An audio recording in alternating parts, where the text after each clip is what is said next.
નમસ્કાર વિદ્યાર્થી મિત્રો, શ્રી એસએસ વિદ્યાલયના ઈ લર્નિંગ પ્રોગ્રામમાં ફરીથી 9મા ધોરણના વિદ્યાર્થીઓનું હું અભિવાદન કરું છું. મિત્રો, ગયા લેક્ચરમાં આપણે કંજક્શન એટલે કે સંયોજકની શરૂઆત કરી હતી.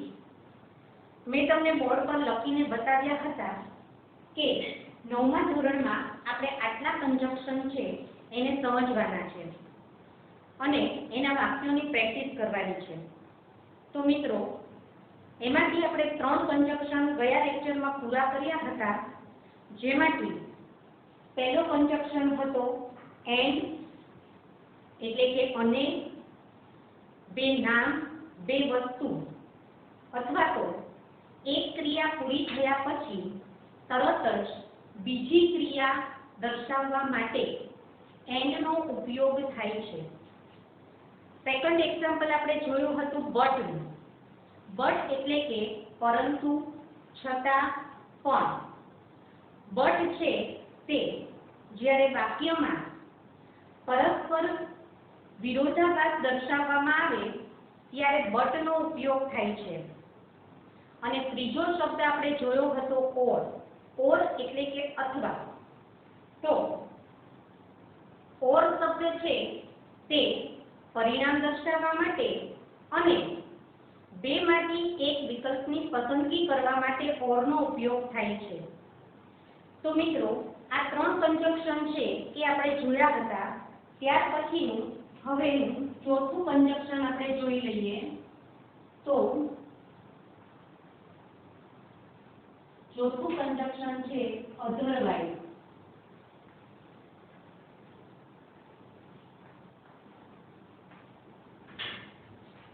અધરવાઇઝ એટલે કે નહીંતર.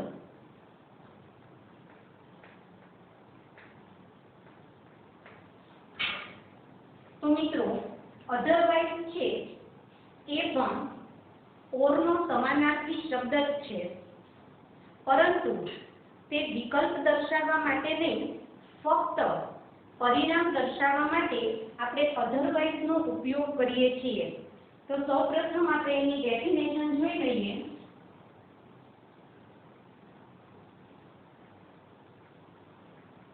પરિણામ દર્શાવવા માટે otherwise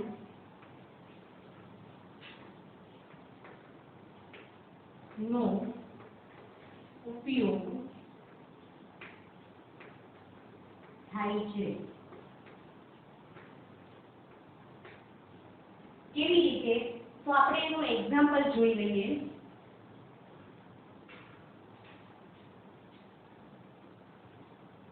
example first.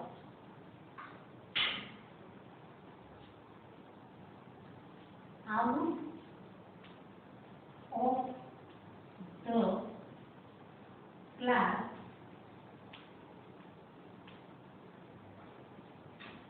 I will punish you. અહીંયા મિત્રો, આપણને એક જ વાક્યની અંદર બે વાક્યો આપેલા છે કે out of the class I will punish you. તો અહીંયા પરિણામ દર્શાવવા માટે આપણે અધરવાઇઝનો ઉપયોગ કરવાનો છે કે આઉટ ઓફ ધ ક્લાસ, વર્ગની બહાર જા, નહીંતર otherwise I will punish you, નહીંતર હું તને સજા કરીશ. તો બે વાક્યની વચ્ચે આપણે અધરવાઇઝનો ઉપયોગ કરવાનો છે. Out of the class, otherwise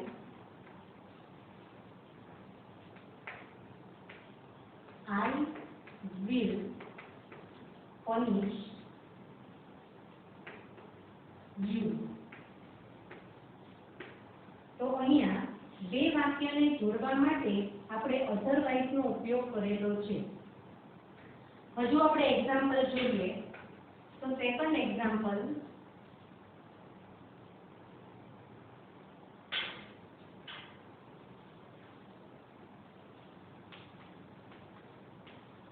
attend the lecture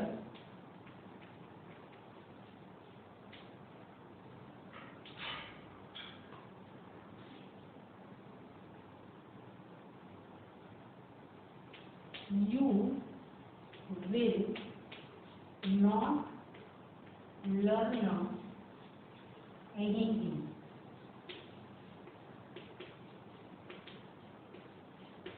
અહીંયા પણ એક વાક્ય આપેલું છે કે attend the lecture you will not learn anything.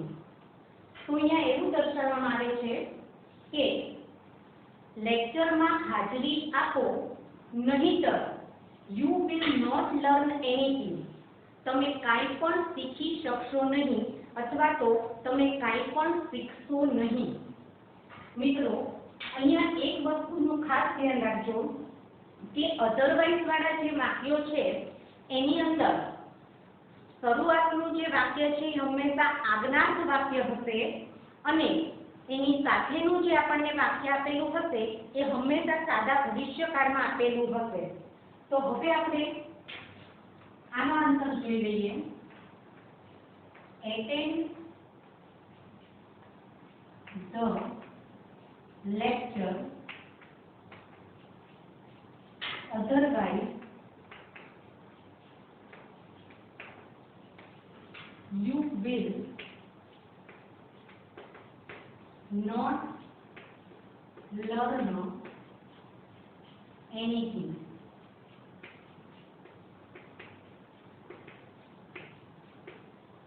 તો અહીંયા પણ બે વાક્યોને જોડવા માટે આપણે અધરવાઇઝ નો ઉપયોગ કરેલો છે.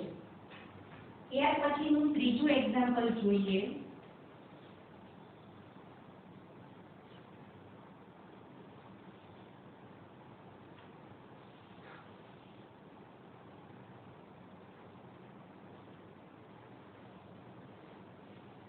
prepare for the exam.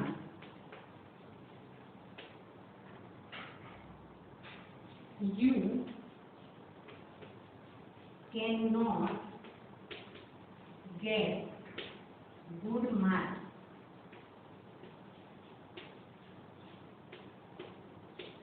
અહીંયા પણ એક્ઝામ્પલ આપ્યું છે કે પ્રિપેર ફોર ધ એક્ઝામ, પરીક્ષા માટેની તૈયારી કરો. You can not get good marks, નહીંતર તમે સારા ગુણ મેળવી શકશો નહીં. તો અહીંયા પરિણામ દર્શાવવા માટે આપણે અધરવાઇઝ વાપરીએ છીએ. તો prepare for the exam otherwise you cannot get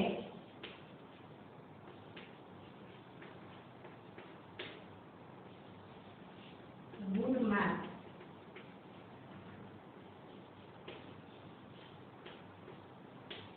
તો અહીંયા પણ પરિણામ દર્શાવવા બે વાક્યને જોડવા માટે આપણે અધરવાઇઝ નો ઉપયોગ કરેલો છે. તો મિત્રો આની અંદર એક થોડીક નોંધ છે જે તમે તમારી નોટબુકની અંદર લખી લેશો કે જે ખાસ અધરવાઇઝ માટે જરૂરી છે. તો નોંધ કરીને લખજો.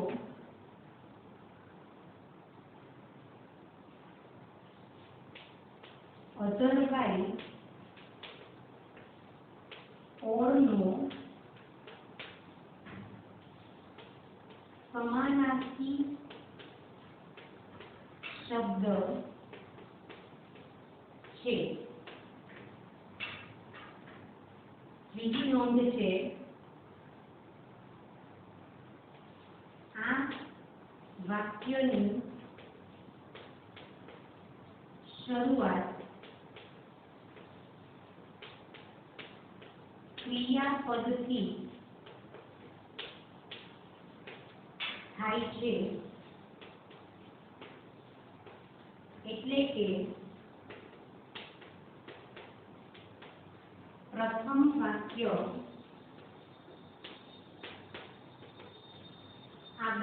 વાક્ય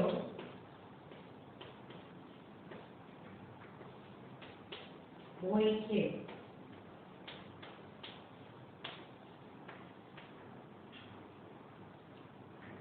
અને ત્યારબાદ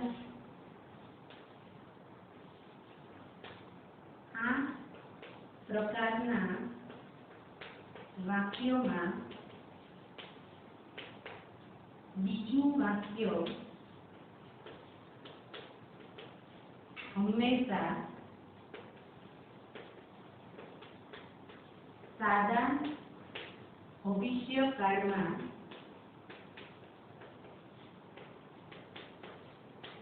હોય છે.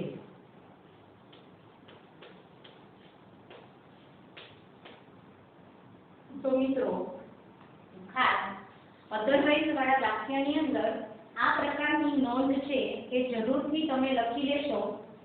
પહેલું આપણે અધરવાઇઝ માટે એ કીધું કે અધરવાઇઝ છે એ પરિણામ દર્શાવવા માટે એનો ઉપયોગ થાય છે. ત્યારબાદ અધરવાઇઝ છે તે ઓરનો સમાનાર્થી શબ્દ છે. ત્યાર પછી આ વાક્યની શરૂઆત ક્રિયાપદથી થાય છે, એટલે કે પ્રથમ વાક્ય આજ્ઞાર્થ વાક્ય હોય છે. ખાસ ધ્યાન રાખજો મિત્રો કે જે વાક્યની શરૂઆત ક્રિયાપદથી થતી હોય એને આજ્ઞાર્થ વાક્ય કહેવાય છે. અને ત્યાર પછી આપણે લખ્યું કે આ પ્રકારના વાક્યમાં બીજું વાક્ય છે તે હંમેશા સાદા ભવિષ્યકાળમાં જ હોય છે.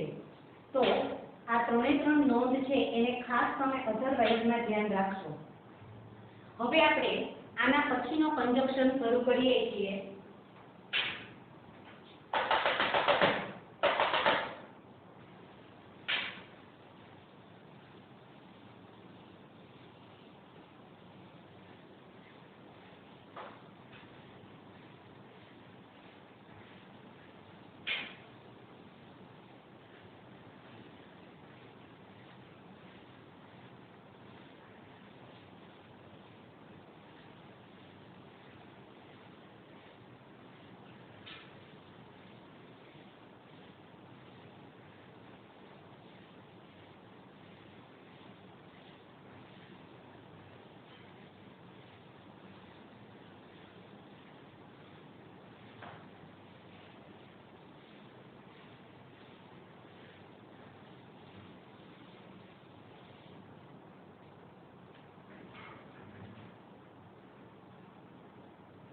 ત્યાર પછીનો પાંચમો શબ્દ છે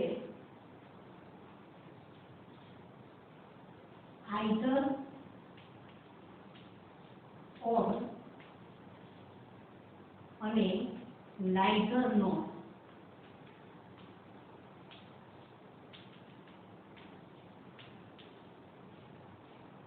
આ બંનેનો અર્થ થાય છે આઈધર ઓર એટલે કે બેમાંથી એક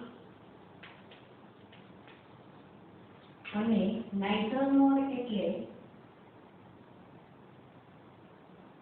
બેમાંથી એક પણ નહીં.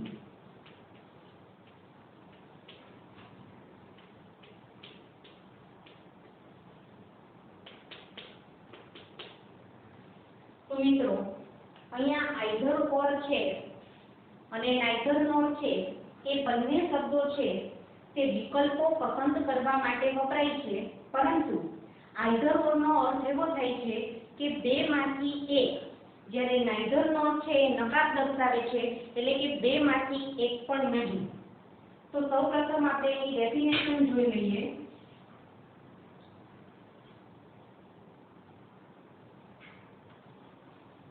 આ બંને શબ્દો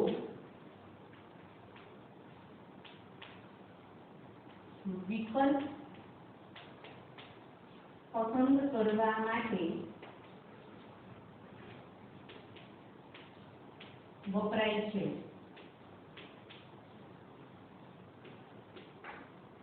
તો એમાંથી આઈધર ઓર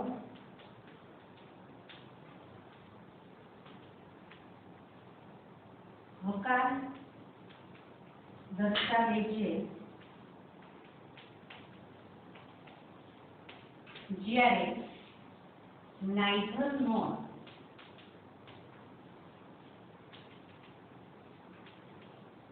નકાર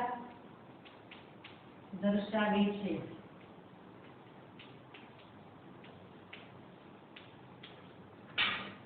તો મિત્રો બંને શબ્દો છે એ કંજક્શન તરીકે વપરાય છે. બંને શબ્દો છે વિકલ્પ પસંદ કરવા માટે પણ વપરાય છે, પરંતુ આઈધર ઓર નો અર્થ થાય છે બે માંથી એક, એટલે કે હકાર દર્શાવે છે, જ્યારે નાઈધર નોર નો અર્થ થાય છે બે માંથી એક પણ નહીં, એટલે કે તે નકાર દર્શાવે છે. તો ચાલો આપણે એનું એક્ઝામ્પલ જોઈ લઈએ.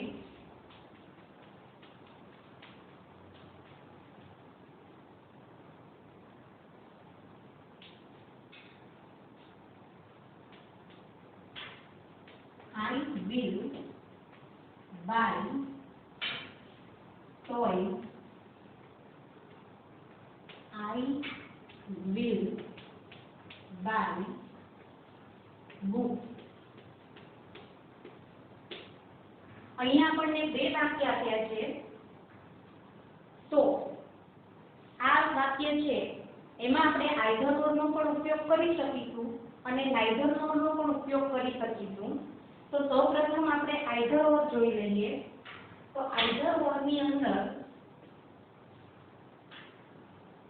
જ્યાં સુધીનું વાક્ય છે એ સરખું હશે એ એક જ વાર લખવાનું આવશે, અને જ્યાંથી બે શબ્દ અલગ પડતા હશે એની આજુબાજુ તમારે આઈધર ઓર અથવા તો નાઈધર નોર શબ્દ છે એ મૂકવાનો છે. તો અહીંયા I will buy સુધી બંને વાક્યમાં સરખું છે. તો હવે આપણે એનો આન્સર જોઈ લઈએ કે I will buy either toys or books. તો અહીંયા બે માંથી એક વિકલ્પ પસંદ કરવા માટે આઈધર ઓર નો ઉપયોગ કર્યો કે હું કાં તો રમકડાઓ ખરીદીશ અને કાં તો પુસ્તકો ખરીદીશ, એટલે કે આઈધર ઓર. હવે આ જ વાક્ય છે એમાં આપણે નાઈધર નોર નો ઉપયોગ કરવો છે. તો I will buy neither toys nor books. તો અહીંયા અર્થ એવો થઈ જશે કે હું રમકડાઓ અથવા તો પુસ્તકો બે માંથી એક પણ ખરીદીશ નહીં. તો અહીંયા આપણે નાઈધર નોર નો ઉપયોગ કરેલો છે. ત્યાર પછી બીજું એક્ઝામ્પલ આપણે જોઈ લઈએ. તો સેકન્ડમાં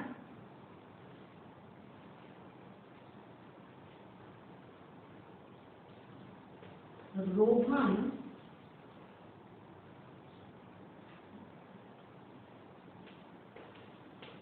teaches me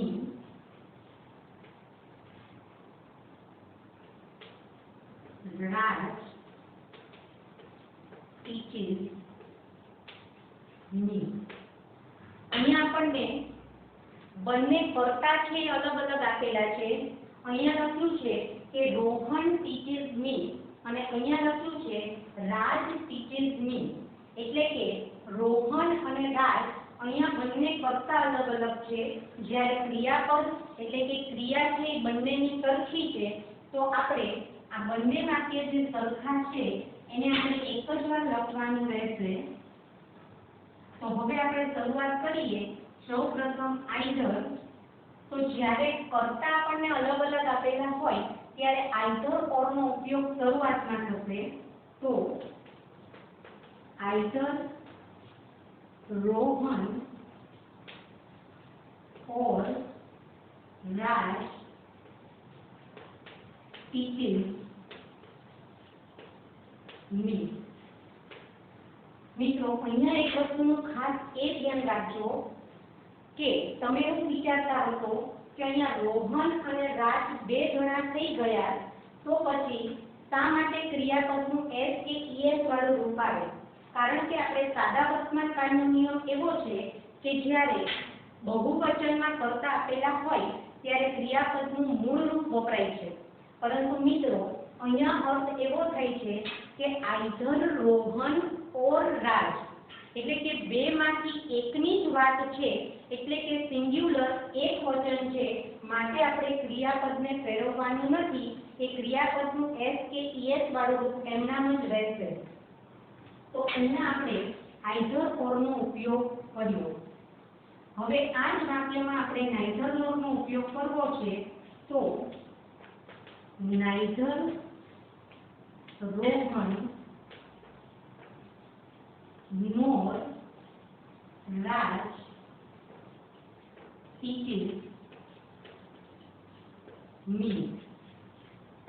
તો અહીંયા આપણે ઉપયોગ કર્યો છે નાઇધર નોર નો, એટલે કે રોહન અથવા રાજ બેમાંથી એક પણ મને ભણાવતા નથી. મિત્રો બંને વાક્યની રચના સેમ છે, પણ જ્યારે આપણે એનું ટ્રાન્સલેશન કરીશું ત્યારે બંનેના અર્થ છે તે બદલાઈ જાય છે. ઓલામાં હકાર અર્થ દર્શાવે છે કે બેમાંથી એક જણા મને ભણાવે છે, જ્યારે નાઇધર નોર નો અર્થ એવો થાય છે કે બેમાંથી એક પણ જણા મને ભણાવતા નથી. તો હજુ આપણે એનું એક્ઝામ્પલ જોઈ લઈએ. ત્રીજું એક્ઝામ્પલ,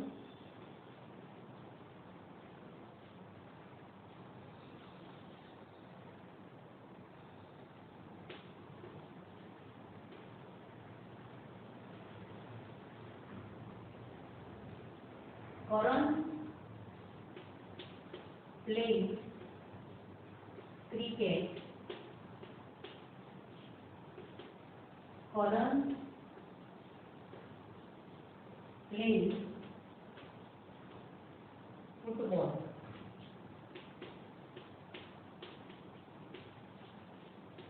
તો અહીંયા મિત્રો કર્તા સેમ છે, ક્રિયાપદ પણ સેમ છે, પણ જે કર્મ આપણને આપેલું છે એ બંનેમાં અલગ અલગ છે. તો આપણે એની આજુબાજુ છે તે આઈધર ઓર અથવા નાઇધર નોર મૂકવાનું છે, એટલે કે બંનેમાં Karan plays આ સેમ આવશે. તો પ્રથમ Karan plays either cricket or football. એવી જ રીતે નાઇધર નોર નો ઉપયોગ કરવા માટે પણ સેમ આ જ રીતે લખાશે કે Karan plays neither cricket nor football. તો અહીંયા આપણે ઉપયોગ કર્યો નાઇધર નોર, એટલે કે આઈધર ઓર માં કરણ છે એ કાં તો ક્રિકેટ રમશે અને કાં તો ફૂટબોલ રમશે, જ્યારે નાઇધર નોર માં કરણ છે તે ક્રિકેટ અથવા તો ફૂટબોલ બેમાંથી એક પણ રમશે નહીં. મિત્રો નાઇધર નોર વાળા વાક્યમાં ક્યાંય નોટ શબ્દનો ઉપયોગ થતો નથી, પરંતુ નાઇધર શબ્દ પોતે જ નકાર અર્થ દર્શાવે છે, એટલે જ્યારે પણ આપણે ગુજરાતીમાં વાંચીએ ત્યારે વાક્ય છે એ નકાર વાંચવાનું છે. તો અહીંયા આપણે આઈધર ઓર અને નાઇધર નોર આ બંને શબ્દ છે પૂર્ણ કર્યા છે, અને હવે આપણે આના પછીના શબ્દ જોઈ લઈએ.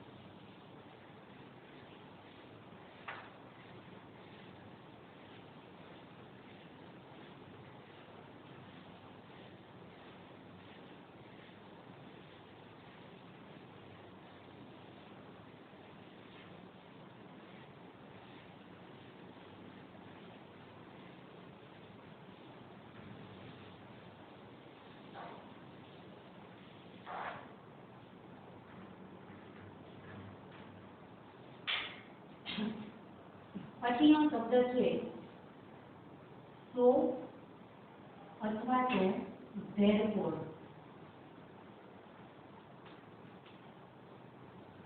જેનો અર્થ થાય છે તેથી. તો આ પણ એક કંજક્શન છે. સો છે એનો અર્થ પણ તેથી એવો થાય છે અને therefore લખીએ તો એનો અર્થ પણ તેથી એવો થાય છે.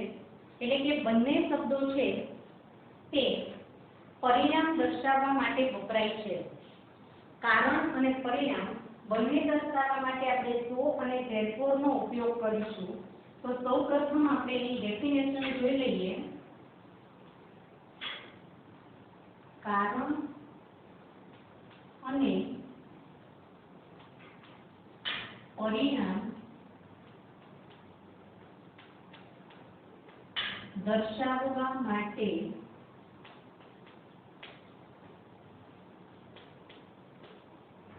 સો અથવા therefore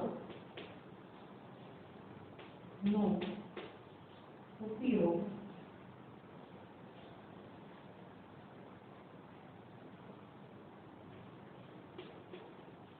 થાય છે. તો મિત્રો, કારણ અને પરિણામ બંને દર્શાવવા માટે આપણે સો અથવા તો therefore નો ઉપયોગ કરીશું. કેવી રીતે?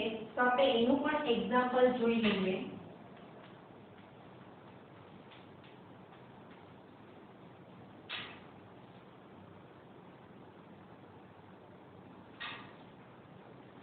Meera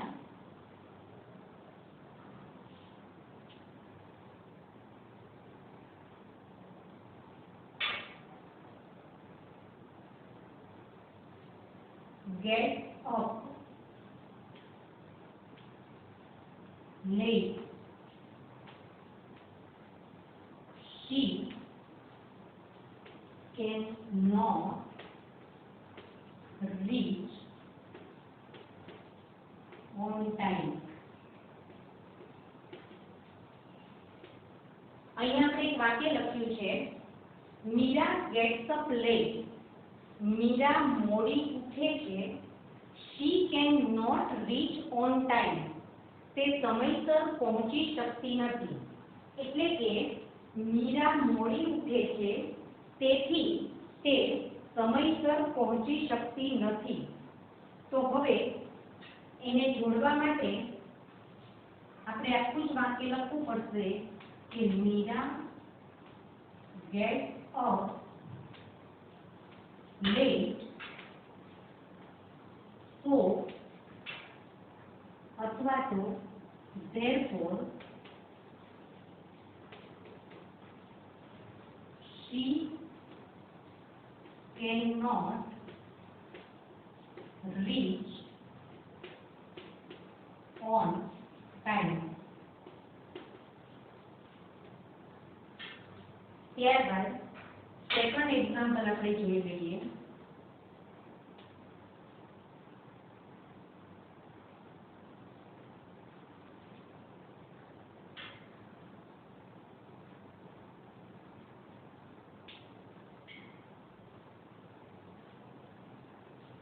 My uncle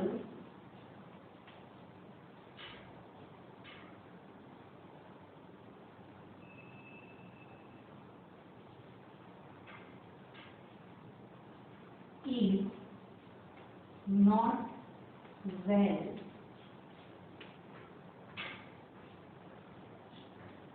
He cannot do much work. અહીંયા my uncle is not well. મારા કાકા છે તેમને સારું નથી તેથી he cannot do much work. તે વધારે કાર્ય કરી શકશે નહીં અથવા તો વધારે કાર્ય કરી શકતા નથી. તો અહીંયા પણ જોડવા માટે so અથવા therefore. તો my uncle is not well. So અથવા તો therefore he cannot do much work.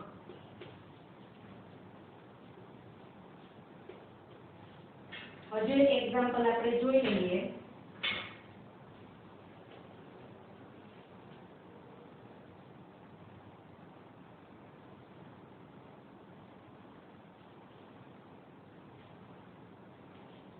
Nehal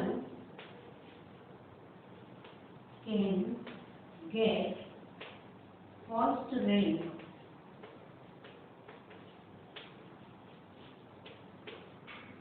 she worked hard. મિત્રો આ વાક્યમાં ખાસ ધ્યાન રાખજો કે પ્રથમ વાક્ય છે એ આપણને પરિણામ દર્શાવતું વાક્ય આપેલું છે અને બીજું વાક્ય કારણ દર્શાવતું છે.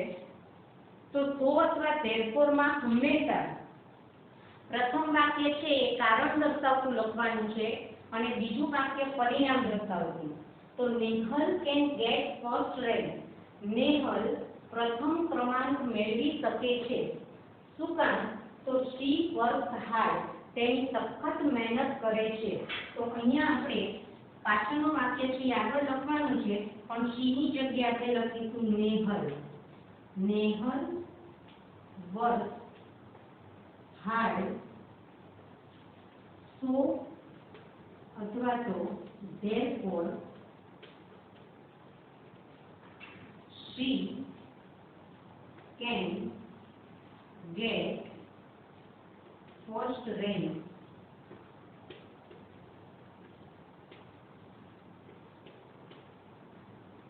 તો મિત્રો અહીંયા આપણે છઠ્ઠું કંજક્શન સો અથવા તો therefore એ પૂરું કર્યું. હવે પછીના લેક્ચરમાં આપણે આના પછીના જે બાકીના કંજક્શન છે એને આપણે આગળ જોવાના છે. તો મિત્રો અત્યાર સુધીમાં જે 6 કંજક્શનની આપણે તૈયારી કરાવી છે તો તમે ઘરે એકવાર એ બધા જ નોટબુકમાં નોંધી લો અને ત્યાર પછી એવા વધારે વાક્યોની પ્રેક્ટિસ છે એ પણ કરશો તો તમને ઝડપથી કંજક્શન છે સમજાઈ જશે. તો હવે પછીના કંજક્શન છે એ આપણે પછીના લેક્ચરમાં જોઈશું. નમસ્કાર વિદ્યાર્થી મિત્રો.